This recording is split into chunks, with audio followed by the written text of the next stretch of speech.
अरे हम तो फकीर आदमी हैं, झोला लेके चल पड़ेंगे जी। ইউনেস্কোর ওয়ার্ল্ড হেরিটেজের স্বীকৃতি পেল বিশ্বভারতী, যে স্থানকে কবিগুরু রবীন্দ্রনাথ ঠাকুর গড়ে তুলতে চেয়েছিলেন উন্মুক্ত প্রকৃতির মাঝে। কিন্তু এই বিশ্ববিদ্যালয় কি মোদিজির রাজনৈতিক প্রচারের কেন্দ্র হয়ে উঠেছে? হেরিটেজ স্বীকৃতির ফলকে রবি ঠাকুরের নাম না লিখে নিজের নাম লিখলেন তিনি।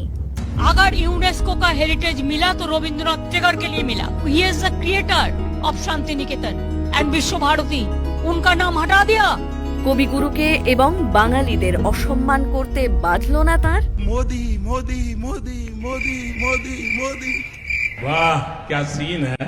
মমতা বন্দ্যোপাধ্যায়ের প্রতিবাদ এবং বাঙালিদের তীব্র আপত্তির ফলে ফলকটার বিষয়ে তার টনক নড়ল। এতেই বোঝা গেল মোদিজির বাঙালি বিদ্বেষ মর্মে মর্মে। সেই কারণেই তিনি সস্তা রাজনীতি করতে কবিগুরুর কবিতা পড়েন বিকৃত উচ্চারণে। চোলায় চোলায় বাজবে জয়ের মেরি, চোলায় চোলায় বাজবে জয়ের মেরি, পায়ের বেগেই পোষ। আবার তিনি বোলপুরে পর্যটন সম্ভাবনার কথা বলেন। बोलपुर में इस पूरे क्षेत्र में पर्यटन की बहुत संभावनाएं हैं। केंद्र सरकार यहां की कनेक्टिविटी को मजबूत करने के लिए, लोगों का जीवन आसान बनाने के लिए हजारों करोड़ के प्रोजेक्ट पर काम कर रही है। কিন্তু মোদিজির দল বিজেপি বোলপুরের পৌষ মেলা গ্রাউন্ডে পাঁচিল দিয়ে মেলা বন্ধ করে দিল। এই নিয়ে 4 বার বন্ধ থাকছে শান্তিনিকেতনের ঐতিহ্যবাহী পৌষ মেলা। কবিগুরুকে সম্মান জানিয়ে পৌষ মেলা আবার শুরু হয়েছে মমতা বন্দ্যোপাধ্যায়ের উদ্যোগে। মোদিজি এবং তার দল বিজেপি এতই বাঙালি বিদ্বেষী যে বিশ্ব নাগরিক অমর্ত্য সেনকেও অসম্মান করতে ছাড়লেন না। অসম্মানের বদলে সম্মানের সাথে এই কাগজটি আমি তুলে দিয়ে গেলাম সদ্য অমর্ত্যদের হাতে। আগামী দিন তাকে অসম্মানিত করার চেষ্টা যেন এইভাবে বিজেপিরা না করে। বোলপুরের প্রাণ কবিগুরু কৃষকদের উন্নয়ন নিয়েও ভেবেছিলেন। শ্রীনিকেতনে গড়ে তুলেছিলেন কৃষি গবেষণা কেন্দ্র। কিন্তু মোদিজি দিনের পর দিন কৃষকদের মিথ্যে আশ্বাস দিচ্ছেন।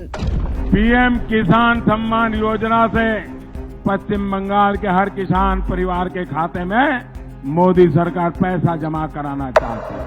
মোদিজি এতটাই বাঙালি বিদ্বেষী যে বাঙালি কৃষকদের প্রাপ্য টাকা দেবেন কথা দিয়েও দিল্লি ফিরে গিয়ে টাকা আটকে দেন। অন্যদিকে বাংলার রাজ্য সরকার কৃষকদের উন্নয়নের জন্য তৈরি করেছে কৃষক বন্ধু প্রকল্প। কৃষকদের পাশে থাকার অঙ্গীকার নিয়ে যে কৃষকদের বলেছিলাম যে যারা 5,000 টাকা করে পান তারা 10,000 টাকা করে পাবেন, আর যারা মিনিমাম পাবেন তারা 4,000 টাকা করে পাবেন। বাঙালি বিদ্বেষী বলেই মোদিজি এবং অমিত শাহ তারাপীঠের পবিত্র ভূমিতে দাঁড়িয়ে দুর্গা ও সরস্বতী পুজো নিয়ে মিথ্যে বলেন। हमारे बंगाल में सरस्वती पूजा करनी है तो तकलीफ, दुर्गा पूजा मनानी है तो तकलीफ, दुर्गा पूजा के बाद विसर्जन करना है तो आपको परमिशन नहीं मिलती है, सरस्वती पूजा करनी है तो आपको परमिशन नहीं मिलती है। তারা জানেনই না বাঙালিরা কত ধুমধাম করে সরস্বতী এবং দুর্গা পুজো পালন করেন।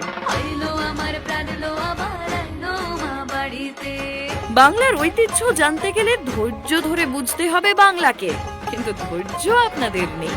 জেনে নিন ইউনেস্কোর হেরিটেজ তালিকায় স্থান পেয়েছে বাঙালির দুর্গোৎসব। মাননীয় অমিত শাহ এই বোলপুর লোকসভার মাটিতে দাঁড়িয়ে বলে গিয়েছিলেন প্রত্যেক পরিবারের একজন করে তরুণকে চাকরি দেবেন। মোদিজিও বলেছিলেন প্রত্যেক বছর 2 কোটি যুবককে চাকরি দেবেন। 5 साल के अंदर हर परिवार से एक युवा को रोजगारी देने का काम ये भारतीय जनता पार्टी की सरकार करने वाली है। একটি সমীক্ষা অনুযায়ী দেশের 56% পরিবার চাকরি হারানোর ভয়ের মধ্যে রয়েছে। আরেকটি রিপোর্টে প্রকাশ 2024 সালে ভারতে 83% যুবক বেকার। প্রতি বছর দেশে 8 লাখ ছাত্রছাত্রী ইঞ্জিনিয়ারিং পাশ করেন, প্রায় 5 লাখ ছাত্রছাত্রী পাশ করার পর চাকরি পাচ্ছেন না।